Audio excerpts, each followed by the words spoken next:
Hello again. I'm going to take you back to one of the early days when I got my first desire to fly airplanes. And this was as a child, carving out balsa wood models and eventually graduating into the rubber band powered flights and gasoline engines. Uh, this was really my kind of world and had me severely hooked on the concept of flying. When my mother remarried and we moved down to Detroit, I discovered that Detroit City Airport was not that too far away from the house, and I could get on my bicycle and pedal my way over to the airport. At this time, I was just about 15 years old, and that at the airport, there was a lot of little flight schools there. And they had J3 Cubs that they were using to teach people how to fly that had gotten money from the GI Bill from World War II. Well, I could wash these airplanes for them for $5 a piece. And if someone got sick in the thing, I could get a little extra money. This was all cash money. And this fueled my coffers of money to get flying lessons. And at 15, I began to take lessons in a Luscombe 8E at Detroit City Airport, owned by Henry Patterson, who had been a hat in the ring pilot in World War I, from Newports to Spads and things like that. And he also held a designated examiner's license. You could take a test flight with him and get your private license, your commercial license, and this was a great allure for me. Uh, at $14 an hour for dual instruction, that also included your flight instructor in a Luscombe 80 was really heaven for me because I could just wash a few airplanes and I had an hour's worth of flying. And I was getting not really rich, but I was putting money in the bank on this thing. And my hours grew, and I soloed in that Luscombe. And the Luscombe 80 was an all-metal monoplane, and it had the possibility of being aerobatic. It was stressed for quite a few G's, positive and negative. And unbeknownst to the Patterson and group with that airplane, I would take it out after I'd soloed and do air work, which included loops and spins and things like that. All the things that they would have been totally alarmed over if they knew what I was doing with their airplane. But this is okay. I also joined the Civil Air Patrol back in those days, and they had an airplane. And this provided more fun because they had an Aeronca Champ 7AC that you could fly for only a couple dollars an hour. Uh, but they wouldn't let me fly it alone. It had to be one of the senior members there to fly that. This is all well and good. And the life at Detroit City Airport was, of course, hampered by the winter, and the winter would be rather severe out there. Also, the airplanes were hard to start in the winter. The old hand-propped airplanes, which most of them were, would not want to start for you. And you did prop them and prime them and wear yourself out trying to start these things. Now, hand propping an airplane is kind of a dangerous thing. There have been many, many people hurt by those engines as they fired. You had to push the prop through and get out of the way in case it started. And also make sure that there were chocks under the wheels so that the guy sitting in the cockpit didn't have his feet on the brakes, it would roll forward into you. Uh, and this did happen on occasion and with grave results too. The attending uh, of the high school there in Detroit was kind of a minor thing for me. I was more interested in being out at the airport. And sometimes, unbeknownst to the family, I'd leave the school and go out to the airport and hang out there. And I think overall, that was probably one of the better parts of my education.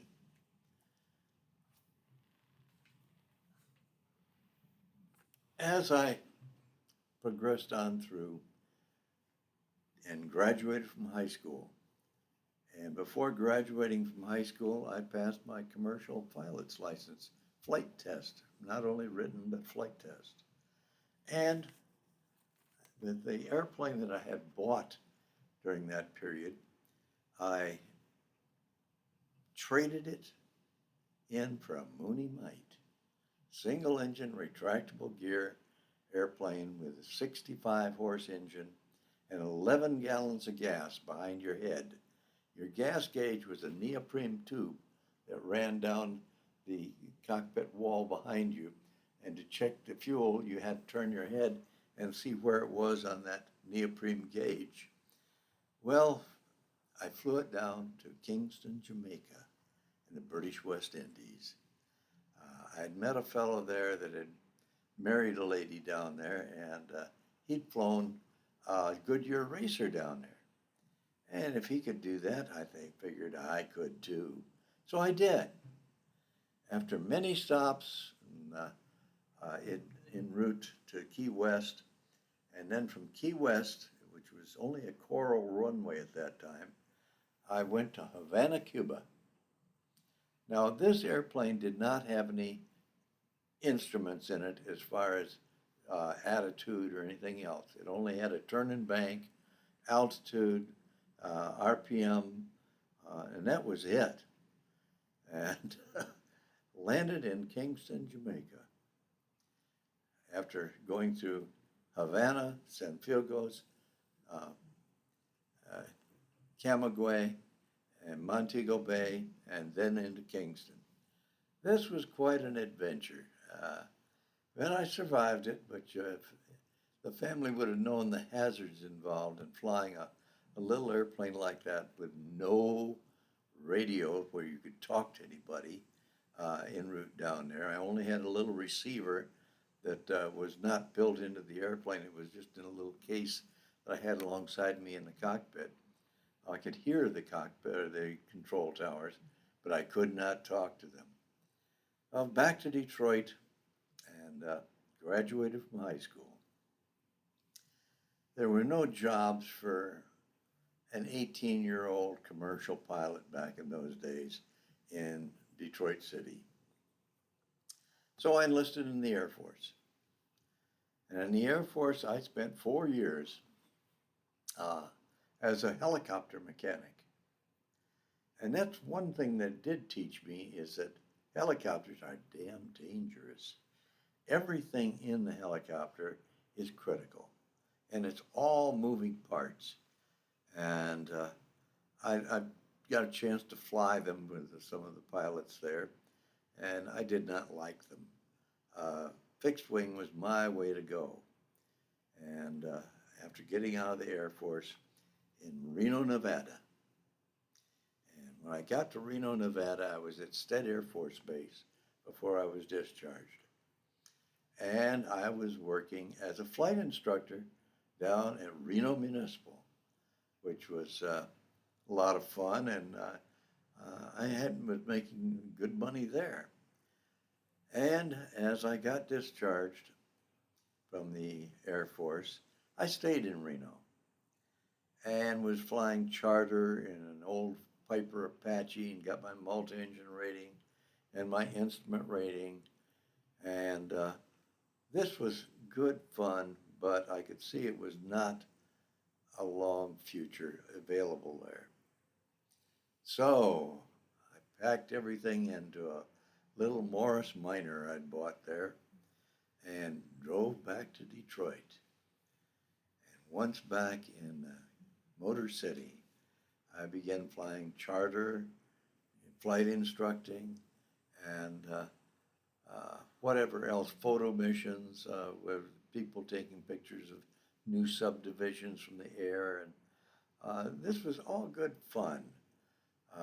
The charter part, I finally moved down to one of the bays in Detroit City Airport, one of the big hangars, and with Centus Aero, and began flying an Aero Commander 680. And this was a great airplane. I really loved that bird. And we had many little adventures with that. Many of the charter flights I had initially there was to service Revco Drugs, which had a chain of drugstores throughout the Midwest. One of the biggest ones was down in Cleveland, Ohio. And down there, I'd fly them down early in the morning and wait until late at night and bring them back to Detroit. Now, the route between Detroit and Cleveland, Ohio was over Lake Erie, which is an ice factory. And in the winter, you'd pick up awful loads of ice on the airplane. The Aero Commander that I had boots on it, which would break it off the wings, and also electric props, which heated the inboard section of the propeller so that ice wouldn't stay there. However, when the ice did come off, it made a loud bang in the side of the airplane and would scare the hell out of the passengers and anybody else that had never experienced that sort of thing. But this was my kind of world. And to progress further, I needed to go and get into bigger airplanes. And so I went with Zantop Air Transport out at old Wayne Major Airport at that time. They had 60 C-46s. Wow, this was a great old airplane. And they had automotive contracts to fly automotive parts all over the nation to the various assembly plants, and also what they called log air flights, which were government flights supporting military bases. And due to them having log air flights, they also tried to couple that, the last log air flight coming into maybe Selfridge or Dayton, and filling the thing up to the gills, because then they'd use that gasoline for the automotive contracts and make a little extra that way. But they also furloughed people in the fall. When the automotive contracts slowed down and they were just beginning to tool for the next year, there wasn't that much business for them. So they let people go on furlough, which meant that you'd be called back in the spring. Well, when I got furloughed that year, I was hanging around Detroit City Airport in the coffee shop there, and Don McLott, who was flying for the Teamsters Union, came up to me and asked me if I'd like to fly their Conrad 9800. Well, I'd never flown one of those before, but I figured I could figure it out, and I did. And flying the Conrad 9800 was a lot of fun. It was a twin beach that had been modified where it had less of an angle of incidence on the tail, and the engines were all individually stacked cylinders. So you had a ring of fire out there under the cowl at night. In fact, I didn't think you really needed instrument lights on the instrument panel because it just had so much light coming in from the side windows. But this was one that required you to be at the whim of the union. And at that time, Jimmy Hoffa, who was the president of the Teamsters Union, was on trial down in Chattanooga, Tennessee for jury tampering. And what turned out to be an overnight trip down to Chattanooga, Tennessee, ended up to being several months down there. And you didn't have any clothes with you, so you put on new suits and everything on the union bill. And it was kind of fun. We rented just about the whole hotel downtown. And when you go out on the street, of course, the FBI was there, and they'd follow you. They all had a penchant to have trench coats. And if you turned around and said, hey, hey, are you FBI? Well, the guy'd shake his head, turn around, go the other way, and be replaced by another guy with a trench coat. And it was fun just rotating these guys out of your life. And back in Detroit, whenever I would get home, there'd always be a car parked out front running. In the dead of winter, it's 20 below zero, and guys sitting out there in the car. And I went out and knocked on the window. How'd you like to come in for a cup of coffee? Oh, no, I'm waiting for somebody. And the minute you get back in the house, he'd peel out of there and another car would pull up and do the same thing. Well, for gosh sakes, you're just wasting taxpayer money right there. But Jimmy was soon going to be going on a federal vacation. In other words, he was going to be convicted and spend time in a federal prison. On one of my last trips into the Teamster headquarters in Washington, D.C., which was right on Capitol Square, on the second floor, I could look out the window right into Bobby Kennedy's office. But just lounging around there, looking at the Washington Post, and in the classified section, there was an advertisement there for pilots in the Southeast Asia. Well, when the leader of a company or such goes away, normally the people that are privy to his personal contacts and travels were also let go, so there was no cross-pollination of the jobs. And so I called them up, and they sent me a job application. Well, I thought this is going to be fun, and I filled it out. And I'll tell you the rest of the story on the next episode. Thank you.